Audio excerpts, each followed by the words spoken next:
Hark!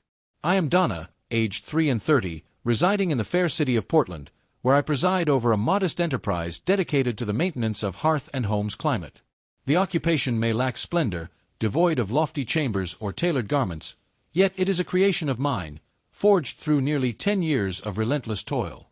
Though not all in my kin may share in my pride, I hold it dear to my heart. Upon this Thanksgiving, an event did unfold. A day that ought to have been complete, yet, alas, transformed into the instant I discerned my rightful station within the affections of those I once deemed nearest to my soul. Having completed a laborious task of upkeep, I departed from the abode of my client as the heavens donned their twilight cloak. As I journeyed homeward, a sense of tranquillity enveloped me. The enterprise lay dormant for the festive occasion, each of my loyal servants had been bestowed their rewards, and I had procured a fine bottle of crimson elixir from a distinguished merchant to grace the familial repast. Since the departure of my father, each Thanksgiving has been marked by my mother's grand culinary endeavors, drawing forth the presence of all who cherish our kinship. Never once did I let a year slip by. Mine device did emit a gentle vibration. It was my dear progenitor. Ellen, I did reply, my countenance still adorned with a smile. Greetings, dear mother. Lo, I tread the path that leads me to mine abode. Shall I procure for thee a delectable apple pie or perhaps a dish of mashed potatoes this year? A most peculiar and protracted silence lingered on the other end. Then she did speak, her voice trembling ever so slightly. Fair Donna, there lies within my heart a matter of import I wish to convey, and I earnestly hope thou shalt comprehend my intent. I did furrow my brow. What dost thou seek, mother? Text perchance this year thou shouldst forego thine attendance at the feast of Thanksgiving. Mine foot did almost slip from the pedal of gas. What dost thou mean? Verily, it is but that Mason, the suitor of fair Brittany, doth bring forth his progenitors to our abode. They toil in the realm of justice, adhering to time-honored customs. Brittany desires that all things take on a more dignified air. I clutched the wheel with fervent grasp, my heart a tempest within my breast. Pray tell, dost thou mean to say I am barred from attending? Am I not of kin? Thou dost misunderstand my intent, dear Donna. Verily, thou art of kin to me. Verily, it is but that Brittany doth feel. Thou mayest convey an erroneous semblance. What I intend to convey is, forsooth, I am a technician of the heating and cooling arts. Is it for the reason that I did not tread the hallowed halls of an esteemed Ivy League institution? I did sever her words, my voice quaking with emotion. Dear Donna, prithee, do not render this matter more arduous than it need be. She did exhale a gentle breath, her tone softening in a manner I had come to know all too well. The manner in which she prepared to utter words most grievous, yet still anticipated my acquiescence without a murmur of dissent. I did consume the acrid pang that surged within my gullet. Dost thou recall who bore the burden of Brittany's scholarly fees? For the entirety of her scholarly pursuits in the grand city of New York, I did bear the burden of all expenses across the 4 years. Ne'er did I falter in meeting the appointed hour. I bestowed upon her a destiny that eluded my grasp. Mother fell into a profound silence. Then she uttered with a faint voice, "It is but a single eve, dear Donna. We may yet behold one another on another occasion. Perchance a repast of brunch?" I did take my leave from the conversation. Mine eyes did not weep. In my chariot, I remained, my hands clasped upon the wheel, a profound emptiness enveloping my soul. As though a fragment of my very essence had been wrenched away, a piece I was blissfully unaware I had clung to. Text whilst I sat in tranquil solitude within my humble abode, a missive from my cousin Madison didst appear, breaking the stillness of the hour. Pray, allow me to impart this knowledge unto thee. Brittany did convey to her mother that she feels a sense of mortification in her presence. She doth desire that her beloved's kin remain unaware that one within her abode toils with their hands. I perused that line time and again. Mine hold upon the device was so fervent, mine fingertips did leave their trace upon the glass. O fair maiden, Brittany, the very sister who, in days of yore, did proclaim me her champion when I bestowed upon her a laptop at the tender age of 18. The very maiden for whom I traversed 3 wintry streets, all to deliver her the coin of rent with utmost punctuality. Lo, she hath cast her gaze upon me with naught but shame. And I perceived, this eve, as all gathered round the banquet table, raising their cups in merriment and mirth, none would utter my name. None would offer me a place to rest my weary form. No soul would mark my absence. For in their gaze, I was never truly present. Upon the morrow, the memories linger still in my mind. The early winter sun didst glide through the kitchen window as if naught had transpired. Alone I sat, a cup of coffee now cold, the phone resting in silence upon the wooden table. Alas, I ought to have been crafting a delectable pie, selecting a fine garment, and preparing to share mirth with my kin as is the custom of yore. Yet this year, naught but a hollow void did I perceive. With naught but a wandering mind, I traversed the realms of social media, lost in thought. Then, as if struck by a cruel jest, mine eyes beheld the image, proclaimed by none other than the illustrious Brittany. In the heart of the abode, she did stand, clad in a gown of vivid crimson, her hand entwined with that of Mason. The table of repast, positioned yonder, was adorned with utmost care and elegance. New blooms, flickering flames, all in perfect harmony. The inscription proclaimed, a bounteous feast of gratitude shared with those dearest to our hearts. I found myself absent from the scene. Not a syllable concerning my whereabouts, nor an inquiry into my absence. As I set mine cup of brew upon the table, lo! My device did vibrate once more. It was indeed Madison, mine own cousin, the sole kin in the clan who still doth summon me for causes beyond mere requests. Art thou well? Her inaugural missive. Before I could respond, another arrived forthwith. Thou must lend thine ear to this, though it may wound thy heart. Brittany hath proclaimed to all that thou shouldst not attend, for she doth wish to shield her beloved's kin from the knowledge of her humble origins.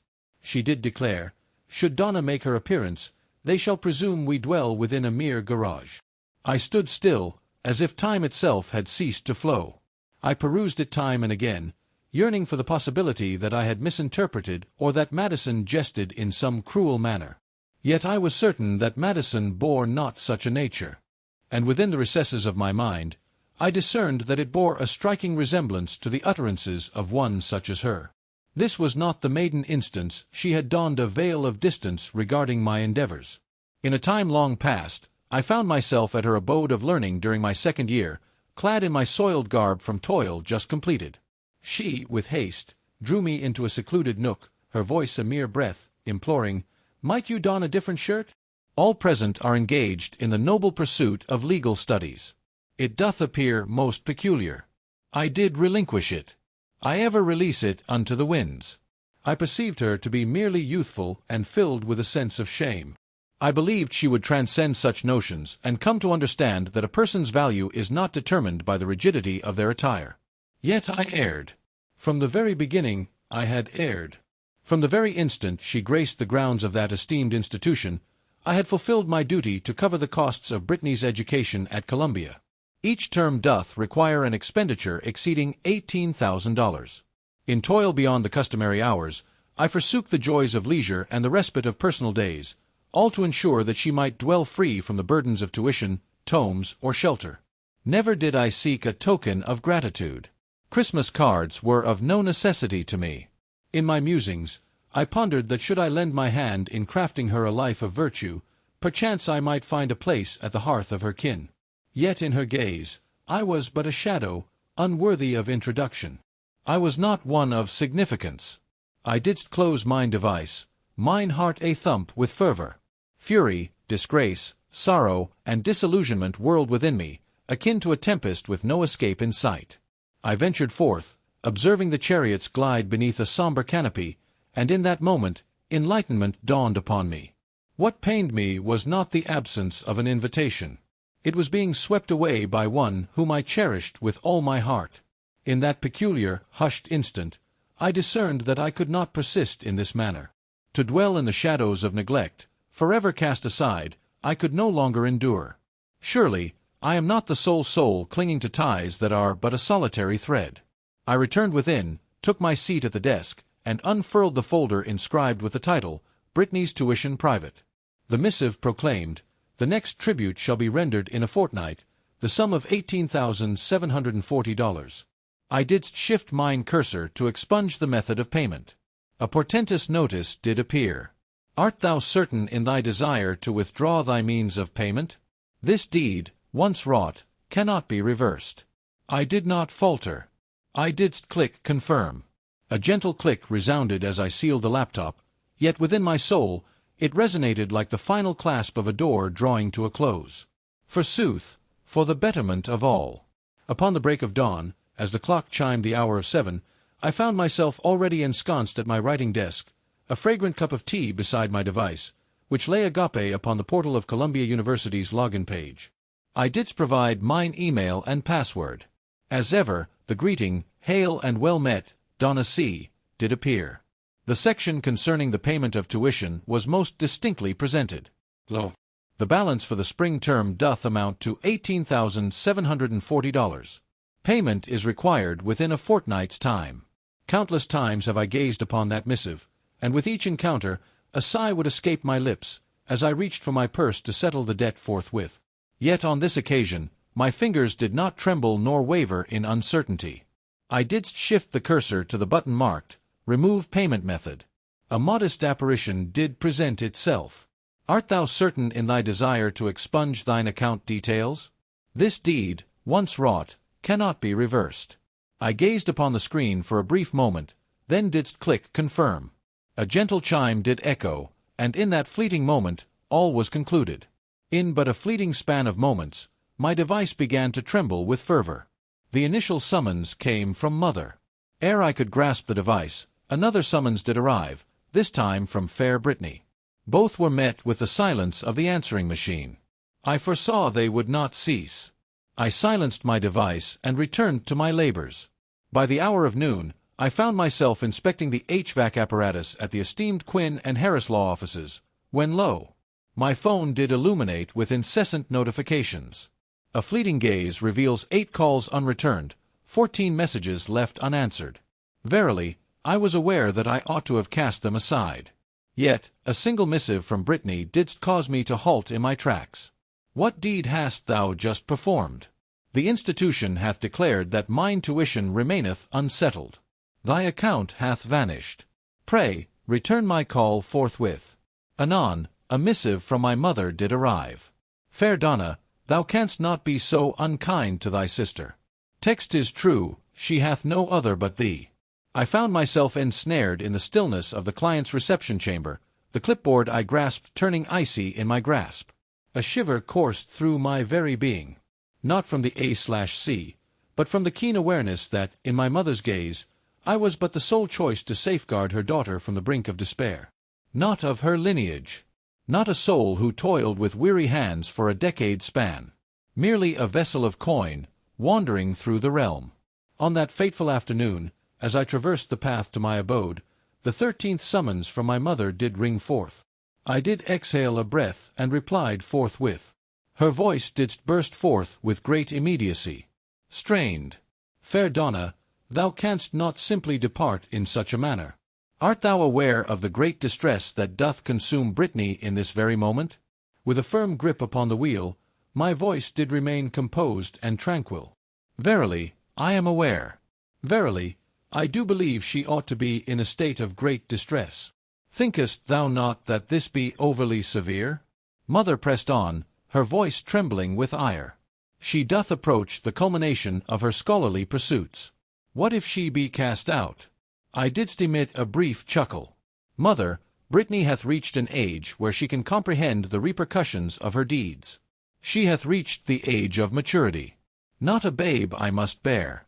Thou didst vow to lend her thine aid until she hath completed her studies.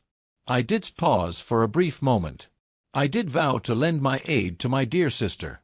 Yet the Brittany thou dost champion this day? That is not one who regards me as kin. I am not bound to perpetuate such ungratefulness. Mother fell into a profound silence. Then, as ever, she tempered her voice, weaving it with a tapestry of remorse. Thou art the sole beacon in this household capable of rendering aid. Dost thou truly intend to forsake thine own kin? I didst bite my lip, mine eyes steadfast upon the path that lay before me. Kinship doth not consist of those who summon thee solely in times of need, as if to extract from thy bounty. Thou art not cast aside from the feast by kin, forsooth, merely due to the lack of polish in thy vocation. Verily, I am not a boundless source of coin, dear mother. A lengthy exhalation of breath.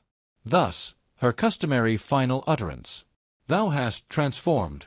I did smile, yet the sweetness was lost upon my lips, leaving naught but a trace of bitterness in its wake. Nay, mother, at last, I have embarked upon the journey of embracing my true self. I hath concluded the discourse. Upon that eve, I reclined upon my bed, gazing at the alabaster expanse above, allowing the stillness to envelop my being. Cease the incessant tolling of the device, banish the fervent missives, and cast aside the burdens of remorse. Then, a gentle chime. A missive anew. Fair Donna. Alas, I find it hard to fathom that thou wouldst act thus towards me. All that I held dear hath slipped through mine fingers. May joy accompany thee in thy chosen path. Forsooth, I gazed upon the missive for an age unmeasured. Did not offer a reply. Forsooth, if Brittany doth truly hold the belief that I hath wrought havoc upon her existence with but a solitary click, then perchance she hath failed to perceive that it was she who commenced the unravelling of all that was once whole. Alas, I am left in a state of uncertainty, for after the final missive from Brittany, a silence most profound enveloped my device for the span of 3 days. Alas, no word hath come from mother.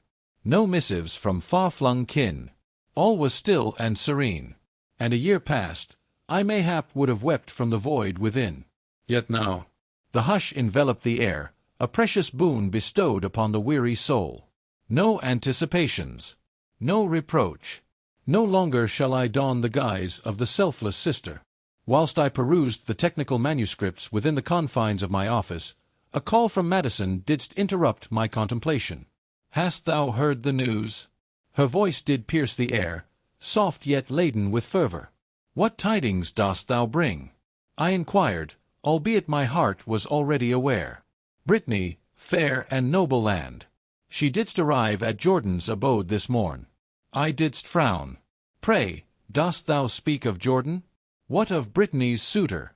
Nay, once a suitor, now a mere memory, Madison declared, her voice measured and intent. I did sit with great poise. What dost thou mean? Madison inhaled deeply, as if to gather strength from the very air around her. Mason hath severed ties with her. This morn he did depart from the dwelling he called home. In yon garden of Jordan, a fair maiden named Brittany was observed weeping for the span of an hour, her sorrow laid bare for all to witness. I remained mute. After a span of many weeks, I found myself truly taken aback. Art thou aware of the reason? Madison did proceed forthwith. Mason did declare unto his mother that Brittany did speak falsehoods regarding the source of her tuition funds. He believed that her progenitors were bearing the full burden of Columbia's expenses. Upon discovering it was thou, her sister, he was rendered utterly speechless. A shiver coursed through my very being. Not from mirth. Not from justification. Yet from the dawning comprehension that Brittany had not merely cast me aside from her existence. She hath supplanted me with a semblance of existence wherein I am but a shadow, unseen and unfelt, merely to conform to a realm she believed was worthy of her greater claim. For what duration did she weave her fabrications to Mason? I did inquire.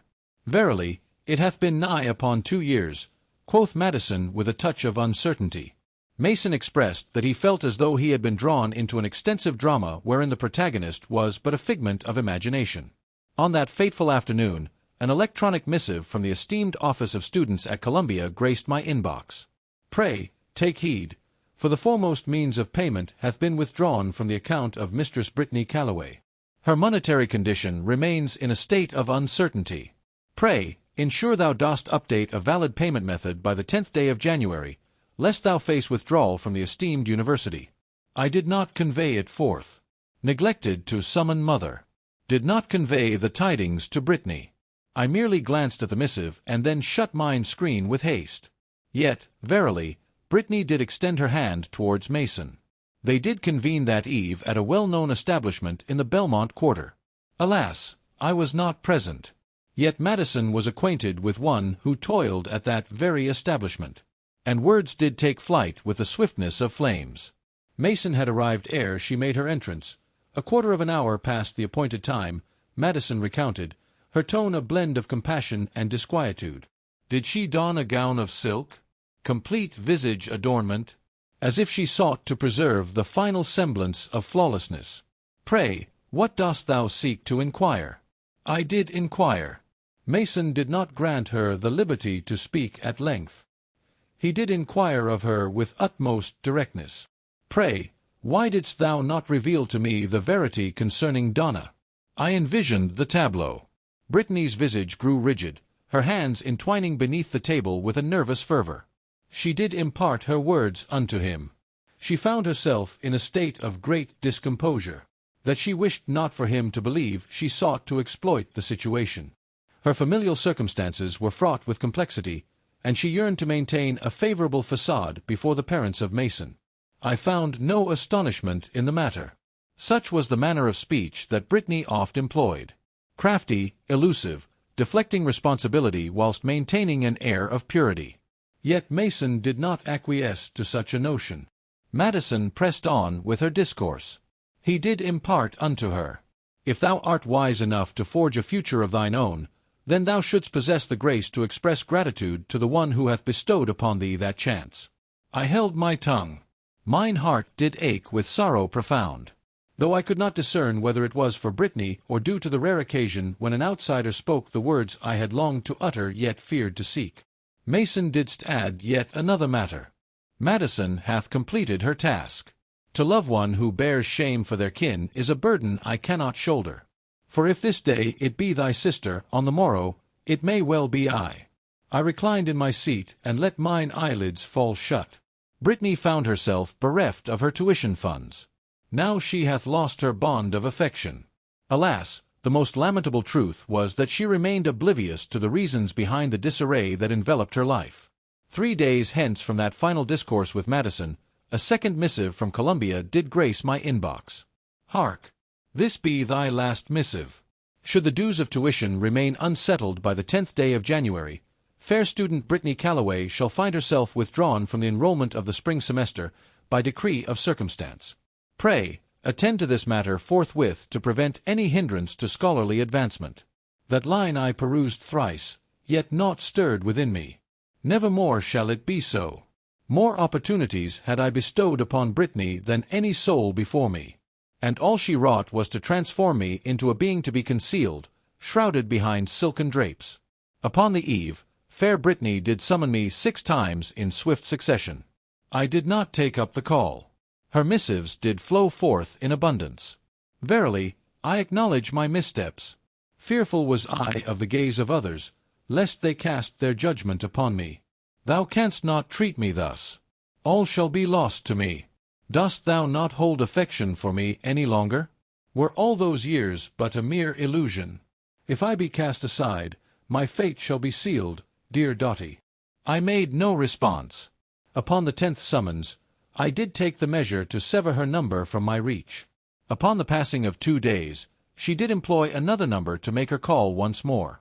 When I did thwart that as well, the missives did transfer to the realms of email, Instagram, and even LinkedIn. The final missive proclaimed, "Should you remain silent, I shall seek thee out." And verily, Brittany did the singular act that none believed she would ever have the audacity to undertake. On the morn of Monday, whilst I did convene with my band of tech artisans regarding a fresh accord for the temperate air of a coastal in consortium, the glass portal to our chamber did burst open with such vigor that the sentinel chime did sound its alarm. I gazed upward. Brittany didst stand in the threshold, a figure framed by the light beyond. Locks in disarray, cold trails marking the visage from weeping. Her heels besmirched with the earth's embrace. "I must confer with my sister," she proclaimed, casting a spell of silence upon all present in the chamber. I rose, my countenance as frigid as tempered iron. "This realm is one of commerce, dear Brittany. Thou shalt not create a tumult in this place. Thou art bringing ruin upon my existence," Brittany did cry out, her voice laden with despair. "Thou canst not simply sever our bond as if naught hath transpired." Before I could utter a word, the guardians of order approached her, their voices resolute and unwavering. "Good madam, we beseech thee to vacate the premises forthwith. At this very moment. Lay not thy hand upon me, Brittany exclaimed, her gaze aflame with fervor. I am the sister of the lady who doth preside over this establishment. I advanced with poise and unwavering resolve. Thou art the sister of the one who doth govern this establishment, yet not the sovereign of it thyself. Text, thou hast no claim to disturb my toil, for thou dost shun the repercussions of thine own deeds. Thou dost forsake me, she cried with fervor, her voice echoing in the stillness. Yet none did respond. No compassionate gazes. No signs of accord. Only the chilling stillness and the weighty tread of her feet as the guardians of order led her away. On that fateful afternoon, my device did buzz once more. Mother. With a moment's pause, I did respond. Fair Donna, prithee, what transpired this morn? Brittany didst call upon me, declaring that she was cast out from thine office. She is brought low in her pride. I uttered naught, partaking of my water with deliberate slowness. Art thou aware of the implications should she be cast out from her place of learning? Mother continued, her voice trembling with emotion. Text, I am aware, I replied with conviction, and I believe she must grasp the weight of her own actions. Families dost not forsake one another in such a manner, she retorted with fervor. Thou art her sister. I placed my chalice upon the table, my tone unwavering. I was her sibling, bound by the ties of blood and affection. Yet to her, I have ever been but a mere instrument. When I ceased to render my dues, I found myself estranged from kinship. O fair Donna, I beseech thee. I did sever her from my company. I toiled not for a decade merely to be branded a disgrace. I inhaled deeply, drawing in the very essence of the moment. Thou shouldst summon the bank forthwith, or acquire the art of refusal, as I have done. I did sever the connection. Upon the morrow, Aunt Carol did make a call. Then, dear Uncle Jeff. Lo and behold, a companion from my youthful days, with whom I had not exchanged words for nearly 10 years, hath reached out to me. Fair Donna, dost thou speak true that thy sister may face expulsion? Whispers abound that thou hast crossed the bounds of propriety. I made no reply. I had no need to do so. Forsooth, in this singular moment of existence, I found myself unwaveringly convinced of a singular truth. I was no more a mere vessel for coin, and I had come to understand that true affection cannot flourish in the shadow of oppression. Henceforth, it shall be no more. In the weeks that ensued after the office affair, I braced myself for a protracted conflict with my kin, and it hath come to pass, just as I did foretell. In the stillness of the night, the ringing of the device, the unyielding messages, all entwined in those fateful 2 words. Kinship's bond. Thou art excessively frigid. She remains thy sister, evermore. Fair Donna, whispers abound that thou hast undergone a transformation. Thou hast cast aside all concern for kinship. Expressions that, in days of yore, could have stirred my soul to weep. Yet now I gently placed the device upon my table, gazed beyond the glass at the pines that danced in the autumn breeze, and allowed a serene stillness to envelop my being. Cease thy justifications. Cease thy apologies henceforth. No further justification was required of me. Upon a morn in the midst of December's chill, whilst I perused the designs for the ventilation of a new marketplace, a missive from Madison did arrive. Upon mine recent sojourn to the market, I chanced upon thy mother. She did declare that Brittany hath forsaken her pursuits and returned to her abode. Pray, dost thou speak truly? Both appeared quite weathered. I ceased my scribbling. Mine eyes did tarry upon the missive. She did declare that she remains of the mind it is thy fault. I found no astonishment in the matter. To my mother, the burden of responsibility was oft a matter to be shifted and bestowed upon another, and oft was I the one to whom it was entrusted. Brittany faltering, for she could not confront the truth of her existence, of little consequence. What held significance was that I had the courage to depart. Yet, rather than succumbing to sorrow, I found solace instead. Forsooth, whilst they remained ensnared in the ceaseless cycle of reproach and denial, I embarked upon a fresh chapter in mine existence. With a coin once devoted to the education of fair Brittany, I didst expand mine enterprise, engaging 2 skilled artisans, acquiring new instruments for the testing of foul carbon monoxide, and even reimagining the chambers of mine office in a manner most modern and adorned with a palette of neutral hues. I have likewise entered into a 3-year pact for maintenance with a consortium of coffee establishments in the Pearl District. 6 countenances. Now I labor not from dread of deficiency, but for the pure affection I hold for mine craft. No soul doth diminish my worth for lacking a badge of corporate allegiance. None dost inquire, when dost thou transition to a true vocation? None do lament when I declare that I command my own band of technicians. And above all, none dost regard me as though I were but a spectre, unseen and unheard. On the eve of Christmas, I found myself in solitude upon the couch, my moss-hued garment enfolding a weary frame after a day of toil. Beyond the casement, the flickering of the neighbors' lanterns danced in and out, whilst the distant tolling of church bells resonated softly through the air. I filled a chalice with a fair white vintage, intending to indulge in a merry tale of mirth before surrendering to slumber. Then did mine device illuminate with a radiant glow. Lo, a missive from mother hath arrived. O Donna, the festive season doth lose its luster in thy absence. All hearts do yearn for thy presence. Pray, summon me. For what seemed an eternity, mine eyes lingered upon that missive. Perchance but a fleeting moment? Perchance it was an entire existence encapsulated within a solitary instant. I pondered upon the Yuletides of yore. In sooth, I have ever been the one to bear the modest tree, to adorn each gift with care, and to cover the feast with coin that might have been reserved for mine own needs. Yet, regardless of my efforts, I found myself ever lacking in the eyes of my peers, never quite fit for their esteemed company. With a heavy heart, I inhaled deeply and, with a tender hand, erased the missive from existence. Not for lack of longing in my heart, not for the lack of affection I bore my kin. Yet, for the first occasion, I discovered the art of cherishing my own being above those who never held my worth in earnest regard. I hold no hope that Brittany shall alter her ways. I hold no anticipation for my mother to express contrition. My earnest desire is that henceforth I may dwell in a manner unbound by the need for consent merely to be. In the weeks that followed the joyous celebration of Christmas, as the fair city of Portland did embrace the inaugural chill and dreary rains of the nascent year, a missive penned by hand arrived at my doorstep from one whom I had least anticipated. Mine own grandmother, Evelyn Calloway. She hath not dwelt with our kin for many a year.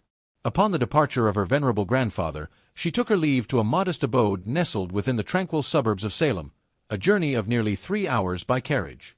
Upon but a handful of occasions each year, I did make my way to her side, during the festive season. Yet she remained the sole soul within the household who cast no judgment upon my chosen path or manner of living. All she ever implored was that I make my presence known, with a gentle grin, and those very hands, worn and calloused, that crafted all that I possess. The missive was inscribed with care, her script inclined as the soft cadence of her speech. My cherished Donna, I am uncertain of the recent happenings within our kin, yet I am aware of this truth. When a lady of your stature musters the valor to establish her limits, numerous souls shall find themselves in a state of disquiet. Let not that hinder thy progress. Who amongst this assembly hath ever laid down their own desires for thy sake as thou hast done for them? Thou dost fill my heart with pride, not for the riches you amass or the agreements you forge, but for the wisdom gained in safeguarding thine own heart. 3 times did I peruse that missive. Amidst the weight of reproach and remorse, she alone beheld me, in my entirety, without the need for elucidation. And I came to understand, perchance she was the inaugural soul to instill in me the notion that to select oneself is not an act of treachery. Once did I hold the conviction that kinship was impervious to the trials of time, that if I bestowed ample affection, they would, in due course, embrace me, cherish me, and take pride in my being. Yet I erred. Forsooth, none are bound to bestow their affection upon thee if all they have gleaned is the art of taking. And thou art not bound to lay down thine own life merely for the sake of a shared surname. Forsooth, I have squandered countless seasons, dwelling in the belief that mine own value was determined by the bounty I could bestow upon others. Each payment for education, each lavish gift bestowed upon the day of birth, every journey forsaken to toil for additional hours, I once believed these were expressions of affection. Yet verily, love doth not demand that thou conceal thy true self. Affection doth not bring forth shame for the toil that sustains thee. It doth not necessitate thy retreat, merely for another to bask in the glow of glory. If one anticipates such a deed from thee, it is not true affection. It is dominion. Adorned in the guise of kin, I am freed from the weight of remorse for my silence when mother doth send her missives. Henceforth, I am untroubled by the gibes of kin who deem me obstinate or frigid, and I do not envision the fair maiden appearing at my threshold, tears glistening in her eyes, embracing me and confessing her misjudgment. I find no further use for that now. I have acquired the art of poise, steadfastly weathering the tempest of judgments, and articulating my thoughts with clarity. I was not destined to play the mere shadow in another's tale. If thou findest thyself in a plight akin to mine, where thou dost offer thine all and art met only with silence, scorn, or apathy, hark to this counsel I wish to impart unto thee. To establish boundaries is not an act of selfishness, but rather a noble endeavor. It is a deed of valor. To select honor in lieu of chaos doth not render thee a villain. Verily, it signifies thy growth. It doth signify that thou hast at last discerned thine own value. Alas, I ponder whether Brittany shall ever grasp that lesson. Alas, I ponder whether my mother shall ever cease her flight from the weight of responsibility. Yet, I am certain of this truth. Never shall I return to the person I once was. The soul who silently bore the burdens of expense yet was never granted a place among the gathered. The individual who consistently performed with utmost virtue yet found themselves cloaked in ignominy. And at last, I did select mine own self. Not for the sake of vengeance, but to embrace life at last. Donna's tale serves as a poignant reminder that the bonds of kinship cannot endure without the virtues of esteem and acknowledgment. In a realm where the eyes of many oft discern worth by visage or rank, she unearthed the fortitude to delineate her own path and embrace her true self. Not born of malice, but from a sense of one's own value. She reveals that affection doth not entail unseeing surrender. To declare one's limits is the initial stride towards restoring one's worth in the pursuit of a life that is liberated, esteemed, and emboldened. What dost thou think of Donna's choice? Did she act wisely in establishing her own limits and prioritizing her own needs? Pray, bestow thy musings in the comments beneath. And prithee, do not neglect to follow the channel for more tales that stir the heart, reveal the truth, and inspire the spirit regarding kinship.